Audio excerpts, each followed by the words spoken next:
Joseph Sayers was Texas's first progressive-era governor. Sayers presided over a state undergoing both significant reform and extraordinary hardship. His administration advanced hallmark progressive policies. Labor unions were exempted from antitrust laws, blacklisting was outlawed, and funding increased for education, prisons, and social service institutions. He also pushed through legislation authorizing the creation of local school districts, strengthening public education across Texas, and banned the practice of railroad rebates, which had long favored corporate interests. Sayers's tenure was marked by an unprecedented succession of disasters. In 1899, Texas endured the Brazos River flood, which killed 284 people.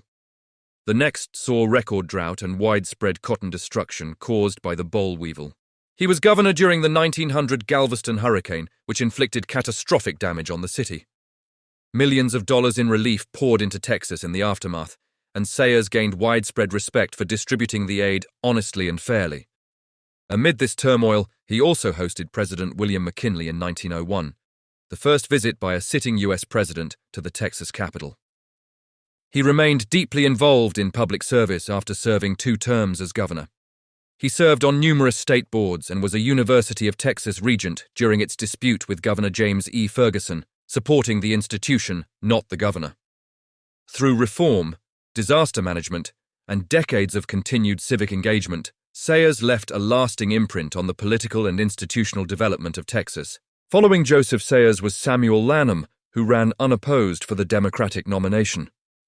The Democratic Party's dominance of the Texas government meant that nomination effectively meant election as well.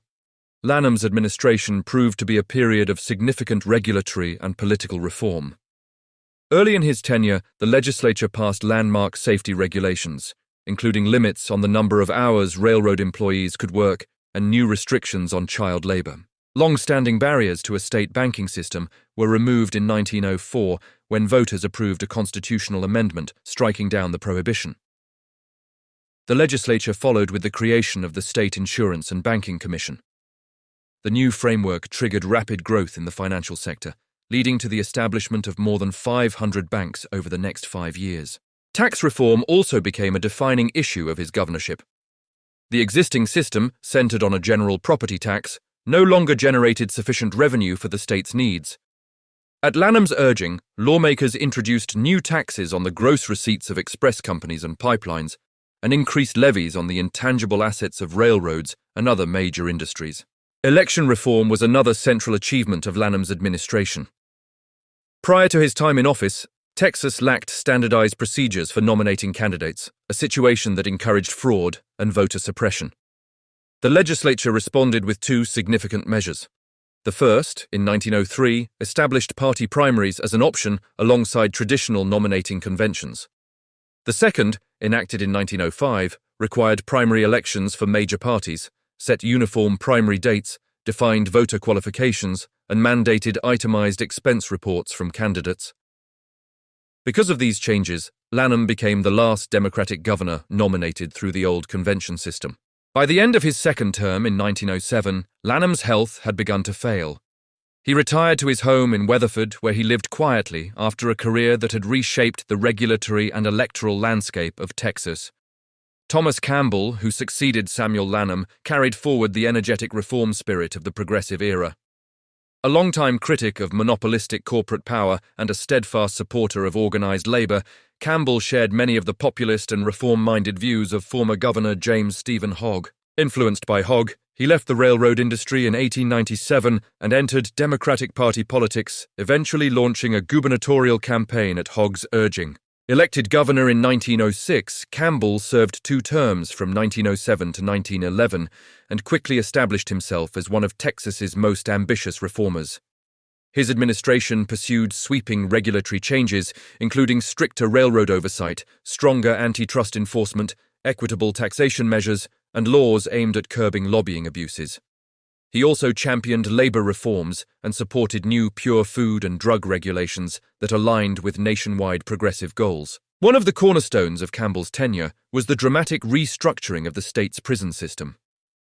His administration ended the long-criticized convict lease system, replacing it with more humane policies that sought to eliminate abuses and improve conditions for inmates. Alongside prison reform, Campbell oversaw the creation of numerous state agencies that reshaped Texas government, such as the State Board of Health. Campbell's governorship was also marked by tragedy. On July 29, 1910, racial violence erupted in Anderson County, Campbell's home county, when a white mob attacked black residents in what became known as the Slocum Massacre. Shocked by the brutality, Campbell immediately ordered the state militia to restore order. Although 22 deaths were officially documented, contemporary accounts suggested a much higher toll, and many black families fled the region, abandoning homes and land. Through both reform and crisis, Campbell's time in office left a lasting imprint on Texas. His legislative achievements modernized state governance, expanded regulatory oversight, and placed Texas firmly within the broader currents of progressive-era change. Oscar Branch Colquitt won the gubernatorial election of 1910. He entered office at a time when prohibition dominated Texas politics. Although prohibitionist Democrats had won majorities in both legislative chambers, a statewide referendum on banning alcohol sales, held soon after the election, failed by a narrow margin of about 6,000 votes. Colquitt himself was not aligned with the prohibitionists. His relationship with the legislature quickly became strained. Colquitt frequently clashed with lawmakers on issues that extended far beyond the liquor question, and during his first legislative session, he vetoed roughly half the bills sent to his desk. Despite these tensions, significant reforms emerged during his tenure. The legislature enacted major changes to the penal system and passed several important labor measures.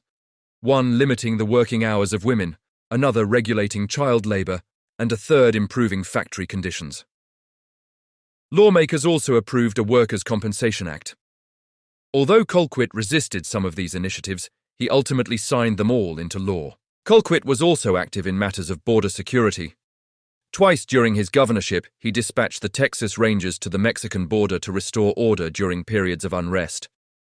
While the Rangers achieved some success, they were also accused of abusing peaceful Mexican-American residents, prompting federal troops to intervene and assume control. In economic affairs, Colquitt sought to stabilize the cotton market. In 1912, he convened a conference of Southern governors to develop a coordinated strategy, resulting in calls for state-run warehouses and reduced planting. With support from the Texas Farmers Union, cotton acreage dropped by more than 2 million acres, driving prices upward, an outcome for which Colquitt readily claimed credit. Education funding, however, proved an area of contradiction. Although he had campaigned on a promise not to obstruct public education, Colquitt vetoed several school appropriations, deepening his disputes with reform advocates. Nevertheless, he retained strong labor support and won re-election in 1912 by nearly 40,000 votes in the Democratic primary. Through conflict with the legislature, interventions on the border, and a mix of reform and resistance, Colquitt's years in office reflected the complexity and political turbulence of early 20th century Texas.